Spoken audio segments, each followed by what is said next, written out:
For more Magic the Gathering resources, check out my friends at paperchampion.net and Kitchen Table MTG. Hey everybody, this is Tao at The Forge, and recently I had the opportunity to talk to some people about the Magic the Gathering color wheel and talk about the characteristics of each color. Now, that got me thinking about which comic book characters would be good examples of each color combinations. Now, when I did this, I was only going with one or two color combinations, and many people, I think for almost everybody, there's actually elements of all five in them, but I found some good examples of how they can be explained, just using certain characters and how those characters typify those color combinations. So anyways, before I begin though, I'd like to remind you guys, if you do like my videos, please like and subscribe. It really does help the channel quite a bit. Anyways, but without further ado, let's get into the color wheel. So the first character that I thought of was just starting with green. I always like to start with green. So the first thing was Swamp Thing. Now, Swamp Thing, he's a fungus, or he's made from plants of the swamp. He still does good, but really, he's green, but also he's a product of nature. He's a product of evolution. Green believes that everyone has a role to play. There's a destiny that you have to manifest. It believes in evolution and just accepting what you are, and that's kind of what Swamp Thing does. He just stays in a swamp, helps out good whenever it's convenient there. He doesn't go into cities or whatever to save people or anything like that. He's just kind of doing his thing, and he just gets his power from nature. So next one, I'm going to go clockwise around from green. The next one would be white. So white, I thought, obviously is Superman. Now, white believes in unity, teamwork, and they believe that everyone has a role to play, no matter how big or how small you are. Believes in protection, doesn't like to kill, right? So it punishes you instead. It'll do exiling or taxing or stuff like that. White likes to fly. All things that Superman really kind of does. Superman's the guy who's everybody's friend.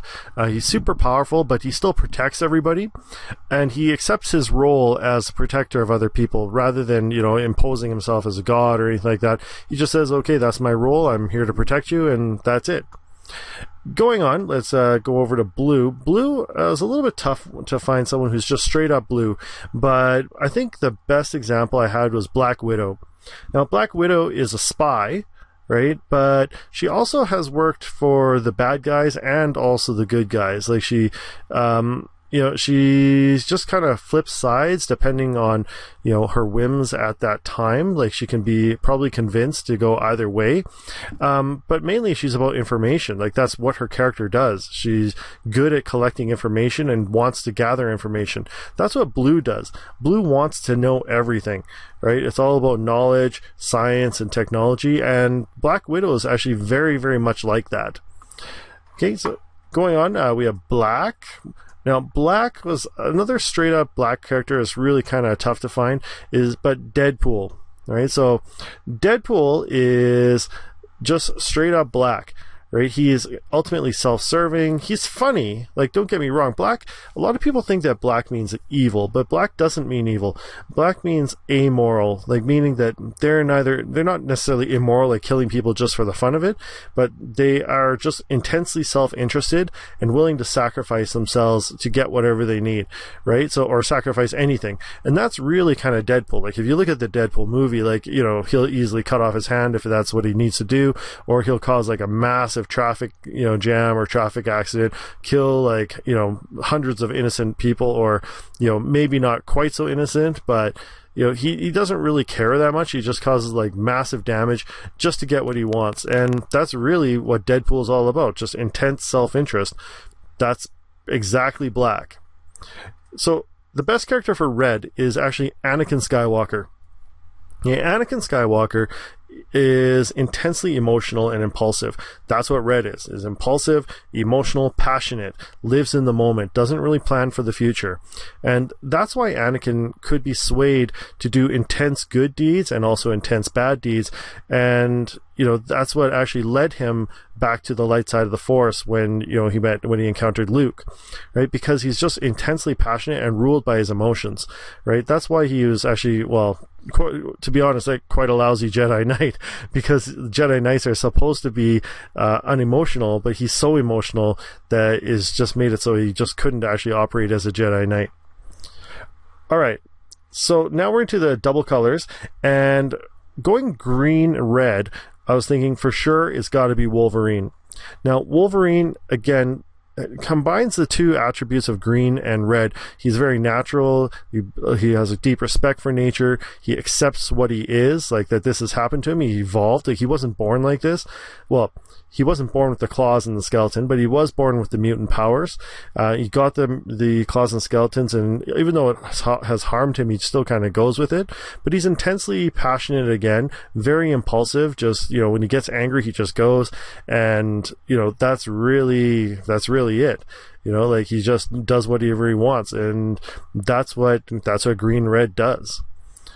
All right. So green and white, I chose Zod. Now, you might think it's kind of weird because green and white is kind of the Selesnya colors, and typically when you think of Selesnya, you think of like these hippie elves like sitting in a tree smoking weed or something like that, but what green and white do is that they believe in evolution, that there's a destiny, everyone has a role to play, and that's really what Zod is. Now, when Zod wants to conquer Earth, it's not because he just hates humans. It's because he wants to make Earth into a new Krypton. He actually sees himself as the defender of Krypton, and he's got to make a new Krypton, right? So if other people have to sacrifice themselves to make that happen, then so be it. But he's not doing it because he's evil. He's doing it because he sees it as the necessary thing to do, and people should just do it because it's the necessary thing to do. Right? So I think that Zod is actually a really, really good example of, Selesnya colors. All right. White blue. So for white blue, I thought of Wonder Woman. So for Wonder Woman is, again, a teamwork player. She belongs to an army of Amazonians. Although she works on her own, she also highly favors knowledge and technology. She's willing to work behind the scenes whenever she needs to, and just gather information and just come out whenever she's needed. But overall, that's exactly what white and blue does, right? So white and blue, it's like white and blue kind of reminds me of like a high-tech army, like the U.S. Army. It's a whole bunch of smaller people working together, using their knowledge and technology to overwhelm their opponents. Okay, so moving along, we've got blue and black. Now, blue and black is obviously Batman, right? So Batman is basically a guy who uses technology, but he's intensely self-driven. Now, again, you got to remember that black is not the color of evil. It's just someone that's kind of intensely self-interested. Right now, Batman really wants to just achieve his own agenda of having justice and eliminating crime. And so he's willing to use almost anything and skirt the law, to do whatever he wants to do or whatever he needs to do. So if he needs to go around the police or, break into a place and steal something or whatever, Batman's going to do that. And how does he do that? Well, he uses knowledge and technology. Like, he doesn't have any super abilities. He's really rich, but he's actually just extremely smart and extremely observant and well trained, right? So he's got the Bat computer and Batmobile and all this technology. That's exactly what blue black is. A guy like the Demir colors are people that just work from the shadows, and accomplish their goals from there. Now, it's funny because when you go to black red, that's where you find the Joker. So the Joker, again, is deeply self-interested. He's actually, just does whatever he feels like, but he's ruled by his emotions as well. So he doesn't actually care about, long-term goals. He just wants to satisfy his immediate cravings and his immediate needs for, for entertainment or whatever turns his crank at the time, right? He typifies Black in that he's amoral, and just will do whatever, but that's why that's probably the Joker's like tragic flaw, is that like he can never really be successful because he's just so aggressive and doesn't ever plan for the future. He's just like, hey, let's do this, let's just do it, right? Like he never actually thinks about anything, right? So like, or if he does do planning, it's very short-term planning, and it's kind of like wrestling, how Black and Red just constantly wrestle with each other. Now, we've kind of gone around the color pie. Let's go across to red-white. So red and white is Judge Dredd. So Judge Dredd is a servant of the law. He believes in justice, that everyone has a role to play, that that there are people who have certain roles like judges and citizens and stuff like that. But he's also deeply, deeply impulsive. Like he really, like if he thinks you should be arrested, he's just going to go arrest you. It doesn't really matter, if he faces overwhelming odds or anything like that. He's just going to do that because he's so passionate about the law. Right? And it's kind of weird because when you look at Judge Dredd, or you see him portrayed, you see him as very dispassionate, like he doesn't seem to care. But it's because he doesn't really care about other people. What he's really passionate about is the law. So, all right. So going white and black is actually Magneto. Magneto is a guy who, again, believes that everybody has a role to play. He believes in teamwork, and he believes that, everyone should help each other, and that like combining like all the small pieces you can overwhelm your opponents. But he also believes, in a very specific amoral type of world where it's basically just the mutants that rule the world. He sees himself as, the protector of mutants, and he doesn't, if you were to talk to him, he doesn't see himself as like an evil guy, right? He just sees himself as, protecting mutants against the humans who are invariably going to lead or wage a war against them. All right, so going across, we got black and green. Now, black and green, I chose Mystique. Mystique, I think, is a good example because, again, Mystique can evolve to be whatever form she needs to be. She shares Magneto's black trait in that he is just she is amoral. And by amoral, I mean like she's not evil or bad or good. She just kind of does what needs to be done to get her to achieve her goal. But she can evolve to be anything she needs. She accepts her mutation. Like she doesn't really feel upset about the fact that she's a mutant or anything like that. She just accepts it.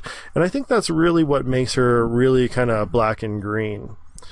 Right, so now going green-blue is a tougher one to find, but the one I thought of for green-blue was actually He-Man. Now, many of you guys probably don't know He-Man, or unless you're like my age, but He-Man, he lives on Eternia. He gets his magic powers from Castle Grayskull. So he gets his power basically from nature. Right, so he taps into the power of Grayskull, and that's makes him into the super guy He-Man.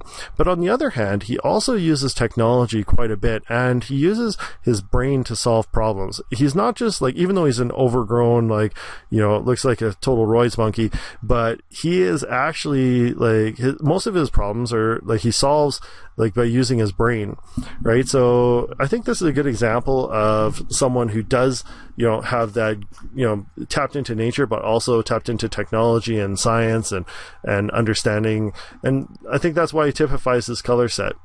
Now finally, we've got the Is It colors. So we've got red and blue, and I think red and blue is typified by the Punisher. So the Punisher is, again, in a way, kind of like Judge Dredd, where he is just very, very much like about his emotions, his passion for vengeance, and his desire to punish criminals, right? So that's what's driving him. But when you look at the Punisher, like, how does he do that?